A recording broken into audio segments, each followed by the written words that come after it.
రేవంత్ రెడ్డి ఏదో ఒక ఎమోషన్స్ని అంటే చంద్రబాబు గారి శిష్యుడు కదా, ఆయన శిష్యుడు అంటే ఒప్పుకోడు, సహా అధ్యాయిని అంటుంటాడు.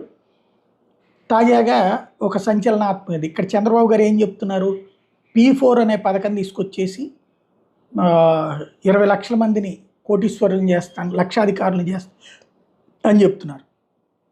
ఇదివరకు మనిషికి 18,000 రూపాయలు చెప్పిన ఏడాదికి ఇదే నెలకు 1,500 రూపాయలు చెప్పిన ఇస్తానన్నారు. అది తర్వాత మార్చి దాన్ని P4కి అనుసంధానం చేస్తున్నాం, ధనవంతుల్ని మార్గదర్శులు అంటాం, ఎవరైతే ధనం లేనటువంటి వాళ్ళనేమో బంగారు కుటుంబాలు అంటాం, ఈ బంగారు కుటుంబాలకు ఆ మార్గదర్శుల ద్వారా డబ్బులు ఇప్పించి వీళ్ళ పిల్లల చదువులకి వీళ్ళ వైద్యానికి ఇట్లాంటివి చూపించి ఆ పైన పైకి తీసుకెళ్తామని చెప్తూ ఉంటుంటారు.